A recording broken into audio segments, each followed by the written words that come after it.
Yeah, one of the other things I've been playing this week is I've gotten into, or at least trying out the Dragon Quest 11 demo on the Switch. Now, I've recorded some of my game footage here, so I'm going to try to play that while we're talking. And I do have some positives and negatives to say about that, but You got Eric, something negative to say, Dragon Quest? yes, unfortunately, I do. Were you able to test the demo out at all, or did you kind of check out some other people that were checking it out? I checked the beginning of it a little bit just to see a graphical difference. I don't want to make any form of progress in that version because first off, I 100% completed the PS4 version. So I don't need to do that again in 3D. I want to play through the whole game in the 2D 16-bit mode. So that's the way I'm going to be playing the whole time on the Switch. But well, real quick, this is a straight bummer. So it gives you this option. I'm trying to pull it up, like right here. Okay, I got it on the screen. So it says 3D mode and 2D mode, and like it gives you like almost like it's an option to play it in 2D mode for the demo. But then if you click on it, it says you can't play the 2D mode. Like, see right here, I'm trying to click on it, and it's just 2D mode is not available. Yeah, that's disappointing. It's like, we're going to tempt you, but yeah. But in terms of the 3D mode, this version of the game, they're not using the same Unreal Engine as they did for the PS4 PC version. The reason it took so long to get this version out was pretty much because they had to convert it to a new form of the Unreal Engine that apparently the version on the PS4 doesn't work well on the Switch, so they pretty much had to convert that over. So that's a pretty amazing task they did right there, just converting everything to a new engine. Yeah, it took a lot of work. I know one of the other things they had to do with this version is because they were already doing all that work with getting it to a new version, and then they really wanted to focus on performance. The last thing they wanted was the game to not run smoothly. So they took a lot of the NPCs and character models and other things that were going to be moving a lot on the screen, and instead of just lowering the resolution, they just reduced the amount of polygons in the character models. So it would be, I guess, less resourceful for the Switch to process it. And I think overall that was a smart move because it obviously it's not as buttery smooth as it is on my PS4 Pro. I noticed that immediately, but it does run fairly well. Like, I think you could easily play the entire game like this if you wanted to. Yeah, there's in terms of in graphical difference, there is. Yeah. Obviously the PS4 elephant in the room. Obviously the PS4 and the PC version look better. But the thing is, I don't think the difference is that great. I don't think it's great enough that the portability aspect of it, or like it's a deal breaker, because the main reason you want it on the Switch, well, two main reasons you want it on the Switch over the PS4 is the portability factor and the 16-bit mode. The PS4 and PC version do not have the 16-bit mode, at least not yet. I don't know if they'll make that like future DLC or something, but they currently have no plans to put them on there. So that mode is only available on the Switch. That version looks gorgeous from what I've seen on the screenshots. Yeah, but we don't get that version yet. But in terms of the graphical, it's not so different. It's really not. Like, there's some shading and there's some brightness to it that you can notice, but the game still looks gorgeous on the Switch. It does look really good on the Switch. I feel like I'm in between because my feelings on it are, wow, I'm surprised this is running on the Switch. But if I have to be honest, I do think I'm a little more pessimistic on the way that it looks unfortunately, than you are, because there's certain things that I just noticed. It makes it obvious that this game was not designed for the Switch initially. It was designed for the PS4 in mind, because there'll be story sequences which start off with the camera panned way out. And on the PS4 version, that's fine because everything's real sharp and crisp. But on the Switch, because I think they've reduced the polygon count and the characters' faces and such, and just a lower resolution, a lot of times NPCs and character faces will just be like very blurry and muddy. Or you'll see like the outer edges of the models, the lines are kind of shaking because I guess it's an anti-aliasing issue.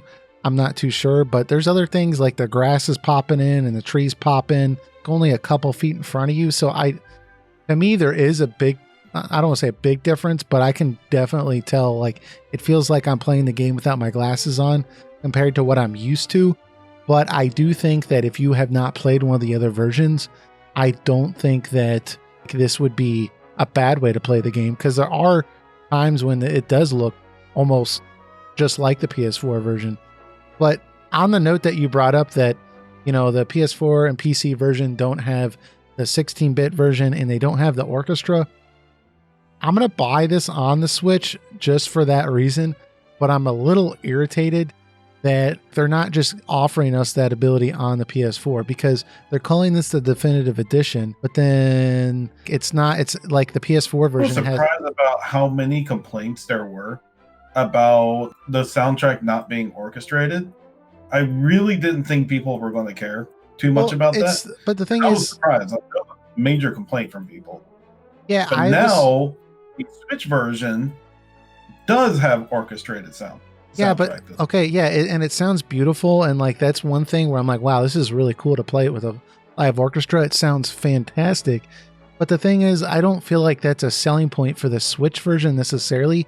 I just feel that Square Enix just unreasonable. Like, hey, you spent $60 on this already. Now go spend $60 again so you can play the game in 16-bit mode and orchestra and have an orchestra. Like the orchestra is what really gets me, because I really like me.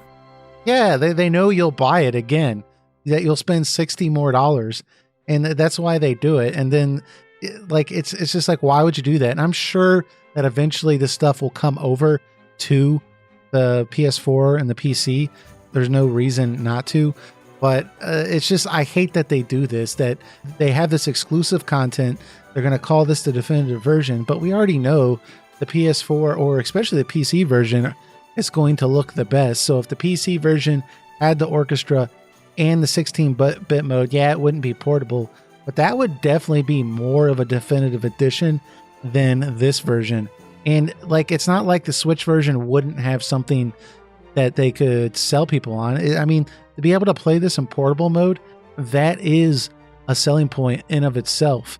And it's so crazy to think I could play this like on my lunch break when I'm so used to playing it in my living room.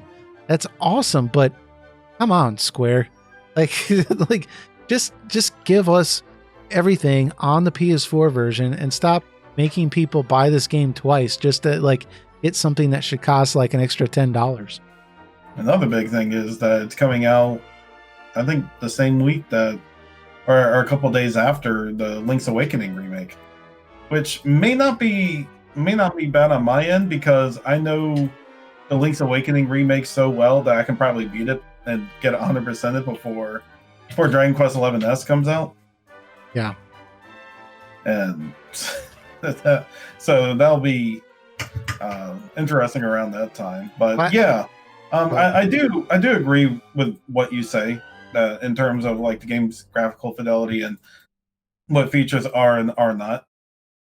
So that just makes me hope that they'll at least maybe one day do a DLC for the PC and PS4 version that offers like the different soundtrack and maybe whatever little content is available in the S mode. I don't know if there's any. I didn't check. I don't know if there's any content, additional content itself.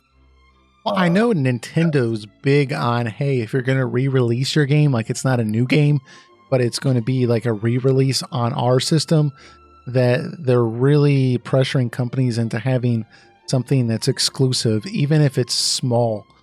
And perhaps this is one of those things where Nintendo said, hey, not obviously, like I don't think they were talking with them 2 years ago, but they said, hey, exclusive content. How about that orchestra? How about the 16-bit version? And in return, Nintendo has been promoting the crap out of this, I think, with, the additional Dragon Quest XI Hero and Smash Brothers and stuff like that, which is really, really cool. So maybe that is the exclusive content, just the orchestra and the 16-bit version. That's some pretty damn exclusive content. You get a whole different version of the game.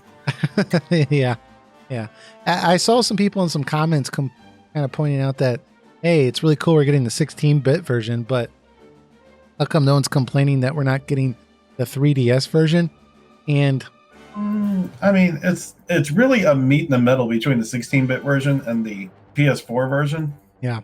So I kind of understand that, but I think if someone came to me and said, okay, you can only have the 3DS version or the 16-bit version be side by side with it, I would easily pick the 16-bit version.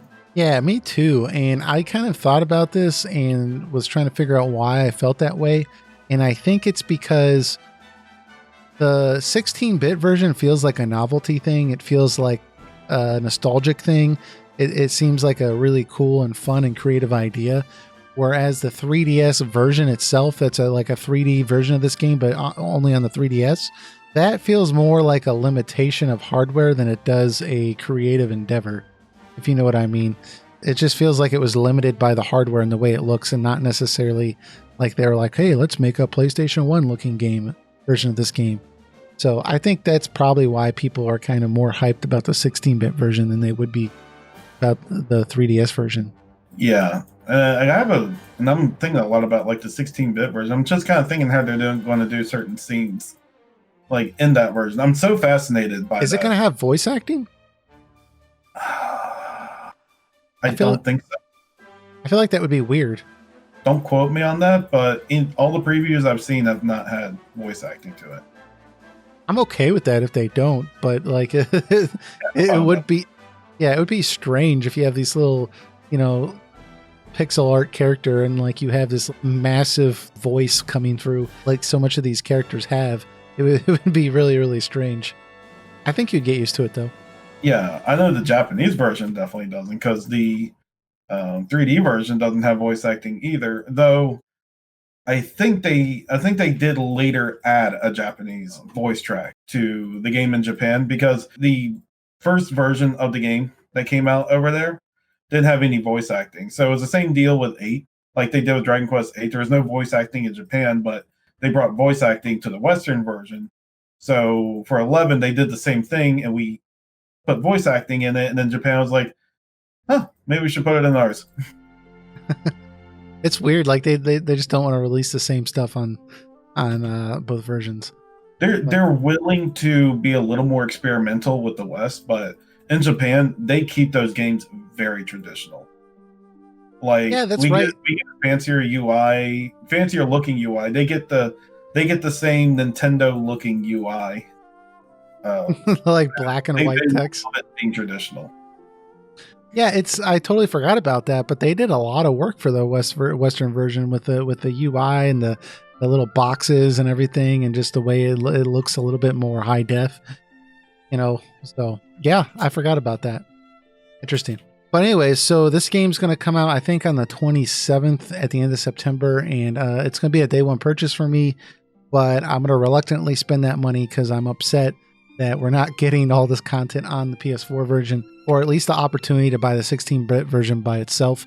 But I'm going to pout my way all the way up to GameStop and buy this game on day one. I got to make up my money, so I think it's just going to be the FF8 remastered at the beginning of September. I might actually wait on Astral Chain for now and maybe get that later this year, maybe around Christmas time, and then definitely get Link's Awakening and Dragon Quest 11S at the end of the month. Yeah, there's a lot of RPGs coming out next month, and we have a topic about that a little bit later. But yeah, it's not going to be pretty on the wallet if you try to get all of them. But yeah, so this will be cool. It seems to run pretty well on the Switch, despite some obviously not being as polished on the Switch as it is on the PS4. But is what it is.